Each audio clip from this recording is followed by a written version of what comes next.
అందరికీ నమస్తే. గరం గరం వార్తలకి స్వాగతం. ఇయాల కూడా మీకోసం చాలా వార్తలు పట్టుకొచ్చినాం. అంతకంటే ముందుగా హెడ్లైన్స్. నాదెండ్ల మనోహర్ ను రౌండప్ చేసిరు రైతులు. ధాన్యం కొనేతందుకట ఎవ్విసారు బ్యాగులు.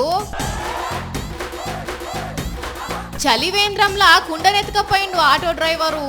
సీసీ కెమెరాలా అయింది మంచిగా రికార్డు. రోడ్డు మీద కూర్చుండి తాగిండు షాయే. ఈ రీల్స్ కోసం వార్తలకు ఎక్కితే వట్టిగా ఇజ్జత్వాయే. యశస్విని మేడం సాయంతోని అత్తా కోడళ్ళ సీరియల్ తీస్తా అంటున్న రాజేషు. అదిరిపోయింది. మంత్రి నాదెండ్ల సార్ను రౌండప్ చేసిరు రైతులు. కాకపోతే కన్ఫ్యూజ్ చేయకుండా కయ్యానికే దిగినరు. బ్యాగులుంటే లారీలుంటలేవు, లారీలుంటే బ్యాగులుంటలేవు అని బాజాప్తాగా నిలదీసిర్రు. ధాన్యానికి ధర ఇస్తలేరు అని ఒక పక్క అనుకుంటేనే ఇంకో పక్క కొనేటోళ్ళంతా సిండికేట్ అవుతున్నారని సిటపట మండిపడ్డారు. వస్తున్నా పోతున్నా ఓ రామశిల్క అన్నట్టు మంత్రి సార్ వస్తున్నాడు, మాటలు చెప్తున్నాడు, పోతున్నాడు గాని మా బాధలు పట్టించుకున్నోళ్ళు లేరు, మా వడ్లు కొన్నోళ్ళు లేరు అని ఇగో డైరెక్ట్ ఇట్లా మంత్రి మనోహర్ సార్ను రైతులు రౌండప్ చేసేసిండ్రు. పునాదిపాడులో మంత్రి నాదెండ్ల సారు పర్యటనకు పోతే అడ్డుపడ్డ ఈ రైతులు కోత కోసి రోజులు గడుస్తున్నా కొనేటోళ్ళు లేరు అని గట్టిగానే గరమైండ్రు. ఈ మాటిన్న మంత్రి సారు అట్లెట్లుంటదని వారించే ప్రయత్నం చేస్తే మీరు ఒకసారి రండి సార్ చూపిస్తాము అని ముఖం మీదనే అన్నారు. మీరు ఒకసారి రండి అసలు బ్యాగులే ఇస్తలేరు, ఇచ్చిన అండ్ల సగం సంచులకు బొక్కలే ఉంటున్నాయని కూడా చెప్పిండ్రు. లారీకి 500 బ్యాగులు, ఒక 50 డ్యామేజ్ పోతాయి, 100 పోతాయి ఒకటి. మంత్రి సారే షాక్ అవుతున్నాడు అంటే ఏం తెలుసు అన్నట్టు నాకు. ఈ ఇంతలనే పక్కకున్న మేడంను ఎన్ని బ్యాగులు ఇచ్చిండ్రు వీళ్ళకు అంటే మేడం నీళ్లు మింగుతున్నదే తప్ప మాట అయితే చక్కగా వస్తలేదు.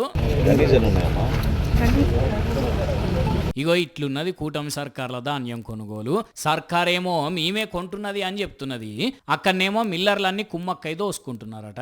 అదని ఇదని చెప్పి తరుగు తీస్తున్నారట. ఇట్లా రైతులు గట్టిగా అడిగేసరికి ఏం చెప్పాలనో అర్థం కానట్టున్నది సారు వారికి. అందుకే ఆ నుంచి తుర్రుమని వెళ్ళిపోయిందట.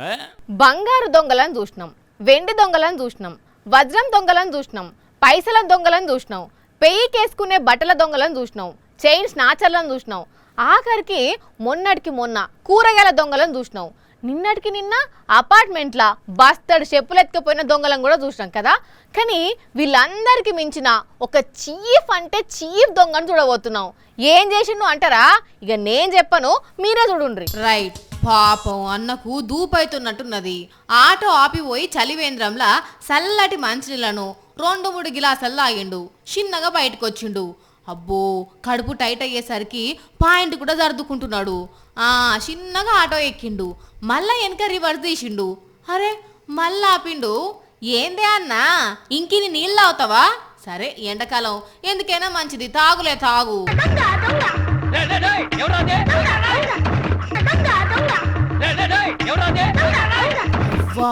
వా శిషి పాపం పాడుగాను, అన్యాలం పాడుగాను.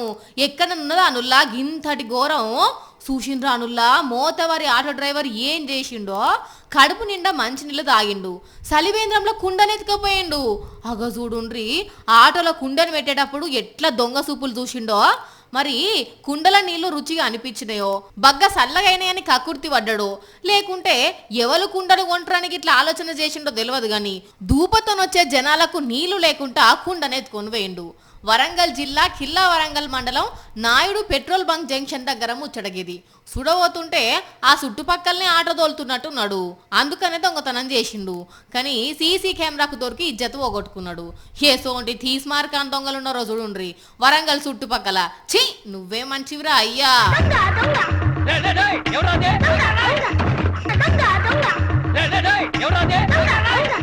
నేను అలిగాను, బొంగుమూతి కూడా పెట్టుకున్నాను. ఇట్లా ఫోటో దిగుదాం. Wow, it's so nice. ఇప్పుడు నా జుట్టు ముంగటికేసుకొని దిగుదాం. ఇది సౌరం అని ఎవ్వరు గుర్తుపట్టనే పట్టరు. ఇది కనుక ఇన్స్టాలో పెట్టిందనుకో, అబ్బా ఎన్ని లైకులు వస్తాయో. ఓ వాణి, నువ్వు వార్త చెప్తావా, రీల్స్ చేస్తావా, నువ్వు యాడ కూర్చున్నావో అర్థమవుతుందా అంటే మరి నన్నే అంటున్నారు. ఒక్కసారి గిడు చూడుండ్రి. ఈ కాలు నాదే, ఈ కాలు నాదే, నా కాలు మీద నేను కాలేసుకొని కూసున్నా. మళ్ళా ఈ కుర్చీ నాదే, ఈ టీ కప్పు నాదే, ఈ కప్పులున్న షాయ్ నాదే. అంతా నా ఓన్ ప్రాపర్టీ, అంతా నా ఇష్టం. నేను ఏడ రీల్స్ చేసుకుంటే మీకేందని సీదా నడి రోడ్డు మీద కుర్చేసుకొని కూర్చొని కథలు పడి రీల్స్ చేసిండు సోషల్ మీడియా సోగ్గాడు. ఊర్ని వారి అరే ఆపురా, అరే నీ ఏషాలు ఆపు జల్దీలే అని అనాలనిపిస్తుందిలే. కానీ వీడియో చూసిన మనం అనుకుంటున్నావు, తిడుతున్నావు. కానీ రోడ్డు మీద పోయేటోళ్లకు వాళ్ళ ప్రయాణమే ఇంపార్టెంట్ అని అట్లనే పోయినరు. ఆఖరికి వీడియో అన్ని స్టిల్స్ అయిపోయినాక లేచిపోయి ఇన్స్టాలో పోస్ట్ చేస్తే పోలీసులు పట్టుకొని పోయి ఇగో ఈ స్టేషన్లో పెట్టిర్రు. అయిందా? బాగా అయిందా? దేడిది మగ్గాడు కాకపోతే. బెంగళూరు పోరాడట వీడు. బగ్గా రీల్స్ పిచ్చి ఉండేసరికి ప్రాణాలకు తెగించి పని ముంగటేసుకున్నాడు. కాకపోతే కేసుల పాలైండు. కానీ ఏంది చెప్పుండ్రు గిది? అసలు ఖాళీగా ఉన్న రోడ్డు దాటేటప్పుడు కంగారు పడతాం, ఎక్కడికి వెళ్ళి ఏం వస్తాయో అని. అసొంటిది వీడు గింత బిజీ రోడ్లా గింత బిల్డప్ ఇచ్చిందంటే బగ్గనే ఉన్నాలే బల్పు అని అంటున్నారు. కానీ ఉండాల్సినోడే పోన్రి.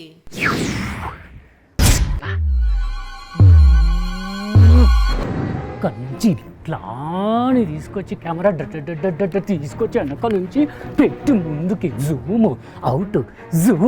అవుట్ పైనుంచి ఒక్క షాట్ వేసుకొని డ్రోన్ షాట్లో దింపుతుంటే అది జస్ట్ ఆహా అదిరిపోయింది. ఆగో ఏందో కథలు పడుతున్నాడు ఈ మనిషి. ఓ దొరా, ఏ కొంచెం ఫేస్ రైట్ ప్రొఫైల్ ఇచ్చుకో. సూపర్ ఫిక్స్ అయిపో అంతే. ఏం ఫిక్స్? నేను తీయబోయే సీరియల్లో కోడల్ క్యారెక్టర్ నువ్వే చేస్తున్నావు, ఫిక్స్ అంతే. సీరియలా? ఎస్, అద్భుతమైన స్టోరీ రాసిన, ట్విస్ట్ల మీద ట్విస్టులు, నవ్వు, ఏడుపు అన్నీ ఉంటాయి మన స్టోరీలా. నువ్వు సీరియల్ తీస్తున్నావా? ఎస్, ఒక కోడలు, ఒక అత్త, ఇది స్టోరీ. అది ఒక ఎర్రటి ఎండాకాలం. అప్పుడే మెల్లగా సూర్యుడు కిందికి దిగుతున్న టైంలో కొంచెం నీడ పట్టొచ్చింది. అప్పుడు కోడలు ఇంటి అరుగు మీద కూర్చొని దువ్వుకుంటా ఉన్నది. అట్లా ఆమె దువ్వెన పెట్టి ఇట్లా దువ్వుతున్నది, కథం కింద పడ్డది. దువ్వెనా? కాదు, కోడలు నెత్తిలోంచి పేను. అది చూసి గట్టిగా అరిచింది. పేనా? కాదు, కోడలు అత్తమ్మా అని అరిచింది. కథం ఈ పిలుపు ఇంటెనక బట్టలారేస్తున్న అత్తకి వినిపించింది. అప్పుడే బకిట దన్నేసింది. కోడలా? ఏహే కాదు, బట్టలారేస్తున్న అత్త.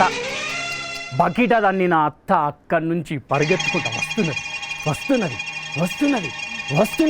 అక్కడ అత్త వస్తున్నది, ఇక్కడ కోడల దగ్గరికి పెయిన్ వస్తున్నది. ఈ పెయిన్ చూసి కోడలు గజ ఉనికిపోకుండా చివరైపోతున్నది. కరెక్ట్గా అత్త రెండో అర్రలకి ఇట్లా ఎంటర్ కాగానే కథం నూనె బాటిల్ పడ్డది. అత్త మీదనా? మీద కాదు, కాళ్ళ కింద. జారి పడ్డదా? జారిపల్లె, ఇక్కడ బ్రేక్ పడ్డది. బ్రేకా? మరి యాడ్లతోటే కదా మనకు పైసలు వచ్చేది. ఇంతకు సీరియల్ పేరేంటిది? అల్లుడా బిడ్డ మొగుడా. అల్లుడా? అత్త కోడలు అన్నావు కదా, మళ్ళా అల్లుడు ఎక్కడి నుంచి వచ్చిండు? అదే కదా మరి ట్విస్ట్. అత్తకు ఒక బిడ్డ ఉంటది, ఆ బిడ్డకు పెళ్ళి అవుతుంది. దాంతో అత్తకు అల్లుడు వస్తాడు. ఆంతోనే వస్తాయి తిప్పలన్నీ. ఓర్ని. ఆ అల్లుడేం పుల్లలు పెట్టిండు. అత్త కోడలు వాటిని ఎట్లా ఎదుర్కొన్నారు, అసలు బిడ్డ పరిస్థితి ఏమైంది, ఇది కథ. బిడ్డ సంగతి పక్కన పెట్టు, ముందు ఆ అత్త సంగతి ఏమైంది? నూనె పడ్డదేమో కదా కాళ్ళ కింద. పడ్డది నూనె కాదు, నూనె బాటిలు. అది కూడా ఖాళీగా ఉన్నది. దాంతో అత్తకేం కాకుండా ఇంకో అర్రలోకి పరిగెత్తుకుంటూ వస్తున్నది. ఇది ఇక్కడేమో కోడలు పేను దగ్గరకు వస్తున్నది, అక్కడ అత్తురికి వస్తున్నది, ఇక్కడ కోడల దగ్గరికి పేను వస్తున్నది. కథం కళ్ళు తిరిగి అడ్డం పడ్డది. అయ్యా, అప్పుడే వచ్చిడబ్బా. అల్లుడా? కాదు, డాక్టర్. కోడలకు ట్రీట్మెంట్ ఇచ్చేతందుకా? కాదే, ఉరికి అత్తకు కాళ్ళు నొప్పులు లేస్తున్నాయని చెప్పి డాక్టర్ని పిలిపించిండ్రు. ఏంది ఇట్లా సాగుతూనే ఉంటదా సీరియల్ అమ్మా ఇది? మినిమం 10 ఏళ్ళన్నా నడవాలే కదా. అయినా నీ కాడ పైసలు ఎక్కడి సీరియల్ తీసేతందుకు? మనకు ఒక ప్రొడ్యూసర్ ఉన్నారులే. అవునా? ఎవరు? పాలకుర్తి ఎమ్మెల్యే యశస్విని మేడం. యశస్విని మేడమా? ఎస్, ఖుద్దు మేడమే చెప్పింది, కావాలంటే చూడు. మీకు అంత అత్త కోడల సీరియల్ ఎక్కడైనా కావాలంటే చెప్పండి, నేను ఎవరితోటైనా మాట్లాడి మరి మీకు అంత ఎంటర్టైనింగ్ ఉండాలంటే సీరియల్ ఎక్కడైనా తీపిద్దాం. ఇన్నవా?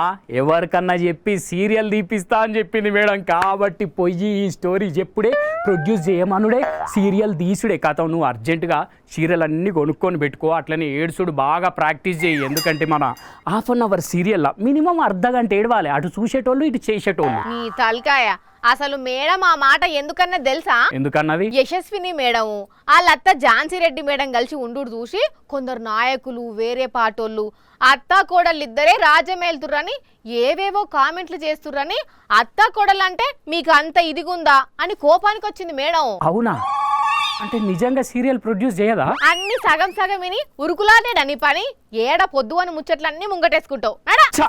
ఎంత మంచి కథ ఉత్తగా వేస్ట్ అవుతున్నది ఇప్పుడు. అన్నట్టు రాయేషు ఆ కళ్ళు తిరిగి పడ్డ కోడలు లేచిందా? అది తెలవాలంటే రేపటి ఎపిసోడ్ చూడాలి.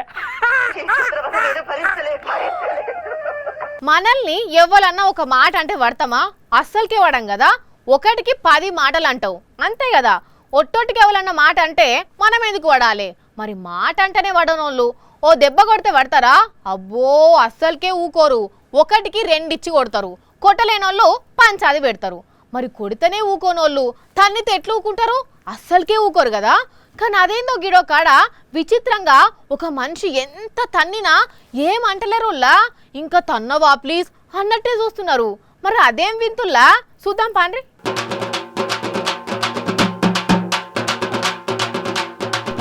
రానుల్లా కనబడ్డోళ్ళనల్లా కాలెత్తి దన్నుకుంటా పోతున్నాడు. ఒకరిని కాదు ఇద్దరిని కాదు చాలా మందినే దన్నిండు. ఇడ ఉన్నోళ్ళు కూడా మంచిగానే దన్నిచ్చుకుంటున్నారు. ఇంకా నన్ను కూడా దంతే మంచుకుండు అని ఎదురు చూస్తున్నారు కూడా. ఒక్కసారి దన్నిచ్చుకున్నోళ్ళు ఇంకోసారి దంతే మంచుకుండు అని ఎదురు చూస్తున్నట్టే ఉన్నది. మరి ఈయనేంది గిట్ల దన్నుతుండు అంటే ఇది ఇక్కడి ఆచారం. కర్నూలు జిల్లా ఆలూరు నియోజకవర్గం అస్పరి మండలం చిన్న హోతోరు ఊర్ల శ్రీ సిద్ధిరామేశ్వర స్వామి రథోత్సవ ఉత్సవాలు ప్రతేడాది ఏప్రిల్ నెల జరుగుతాయి. ఈ ఉత్సవాలల్లా శివపార్వతులకు గుడిలోనే కళ్యాణం జరిపిస్తారు. అయితే అట్లా కళ్యాణం జరుగుతున్నప్పుడట సిద్ధరామేశ్వర స్వామి భక్తులు కొన్ని తప్పులు చేసిరట. అప్పుడు ఆ స్వామి వారికి కోపం వచ్చి పూజారి రూపంలో త్రిశూలం తీసుకొని గిట్లదా నిన్నట. ఇక అప్పటి నుంచి అదే ఆచారం లెక్క నడుస్తున్నది. అందుకే ఈ పూజారి గిట్ల చేతుల శూలం పట్టుకొని స్వామివారి భక్తులను కాల్తొందన్నిండు. ఒక్కొక్క దగ్గర ఒక్కో ఆచారం ఉన్నట్టు ఇక్కడ తన్నుడు ఆచారం ఉన్నది. సూచితందుకు వింతగా అనిపించినా అక్కడున్న భక్తులు ఎంతో భక్తితోని తన్నులు తింటుంటారు. ఇట్లా ఏపీలో ఎట్లుందయ్యా ముచ్చట అంటే అంతా అబ్రకదబ్రా. అయింది కానట్టు కాంది అయినట్టు ఉన్నది లేనట్టు లేనిది ఉన్నట్టు అంత మాయ నడుస్తుందండి. అవు ఆ లీడర్ను ఈ లీడర్ లేపుడు, ఈ లీడర్ను ఆ లీడర్ లేపుడు, ముగ్గురు లీడర్లు డప్పు కొట్టుడే నడుస్తున్నది. కానీ జనాల సమస్యలను పట్టించుకును లేదు, జనాల కనీస అవసరాలు తీర్చులేదు. పాపం ఈ జనాల బాధ చూడుండ్రి ఎట్లున్నదో. ఎట్లా బతుకుడు ఎలా బతుకుడు నీళ్లు లేని కాలంలోనా సుఖ నీరు లేని ఊరులోనా అనే కళ్ళన్ని ఎర్రగా చేసుకున్న అన్నలు అక్కలు బిందెలతోని సీదా రోడ్డు మీదకి వచ్చి నిరసన తెలిపారు. పల్నాడు జిల్లాల బిందెడు మంచినీళ్ళు రామచంద్ర అని వీళ్ళు బాధను చెప్పుకుంటున్నారు. ఒక్క నాయకుడు పట్టించుకున్న సంగతి లేదు ఇక్కడ. ఆ విధంగా మా పరిష్కారం చేయండి స్వామి అని మేము రోడ్డు మీద పడాల్సి వచ్చింది. వీళ్ళది క్రోసూరు మండలం దొడ్లేరు ఊరు. కానీ చూడండి వీళ్ళేమో నీళ్ళ కోసం ఇట్లా ఆరాట పడుతుంటే పోలీసులకు చూడు బాధ ట్రాఫిక్ జామ్ అయిందని క్లియర్ చేస్తున్నారు. అంతేగాని వీళ్ళకు నీళ్లు లేవన్న బాధనైతే పట్టించుకుంటోళ్ళు లేదన్నట్టు. నీళ్లు లేక తల్లాడిపోతున్నారు. వచ్చిన బండికి అడ్డం పడి నీళ్లు వేయకుండా చేస్తున్నారు. ఎలా బతకాలి ఎలా చేయాలి? పొలం పనులకి వెళ్ళొచ్చి మేము నీళ్లు లేక తల్లాడిపోతున్నాము. అయ్యా ముఖ్యమంత్రి చంద్రబాబు సారు మొన్నట్లా మీరేటో పోయినప్పుడు సడన్ గా మీ వెహికల్ ఆపి ఒకళ్ళ ఇంటికి పోయి మాట్లాడినట్టే మాట్లాడతారు కదా. సరే అది పబ్లిసిటీ కోసమే ఎందుకోసం అని అందరు తెలుసు. కానీ ఒకసారి అట్లనే గిసోంటల సమస్యలు కూడా ఇన్లేరు పోయి పాపం ఎంత బాధ ఉంటే వీళ్ళు నీళ్ళ కోసం ఇట్లా రోడ్డు ఎక్కాలి. అసలే ఎండాకాలం తాగతందుకే నీళ్లు లేవంటే ఏ గిన్నెలు కడుక్కుంటందుకు బట్టలు విండుకుంటందుకు తానాలు చేయడానికి ఎంత కష్టం రావాలి. ఈ సర్కారు ఏం చేస్తున్నట్టు ఏమో మరి లీడర్లందరూ ఎక్కడికి వేయరు. పోలీసులు అంటే ఎండనక వాననక రాయనక రప్పనక డ్యూటీ చేస్తూనే ఉంటారు. ఎంత కష్టమైన పడుతుంటారు. పబ్లిక్ కు రక్షణ ఇయ్యాలని పరితపిస్తుంటారు. ఎన్నిసార్లు చూడలేదు మనం. జనమంతా పండుగలు పబ్బాలు జరుపుకుంటుంటే పాపం పోలీసులు మాత్రం ఆ పండుగ చేసుకునే జనాలకు కాపలా కాస్తుంటారు. వాళ్ళకు పండుగలు ఉండయా? కాకపోతే డ్యూటీ చేయాలి కాబట్టి చేస్తుంటారు. అయితే ఈడొక పోలీస్ అన్న కూడా ఎర్రటి ఎండల తుపాకీ పట్టుకొని రోడ్డు మీద ఎంత సిన్సియర్గా డ్యూటీ చేస్తున్నారో చూడండి. అరే పాపం ఎండకు చక్కెర వచ్చి పడిపోయినట్టున్నాడు కదా. జబ్బకు తుపాకు కూడా ఉన్నది, పక్కకు బండి ఉన్నదంటే దారి మించి పడిపోవచ్చు. అయినా మంచి మంచి వాళ్ళకే గిట్లయితుంది. గంత ఎండున్నది, రోడ్డు మీద డ్యూటీ చేస్తున్న గీ సార్కే గిట్ల కావన్నా. లేపుండ్రి అన్నలు లేపుండ్రి.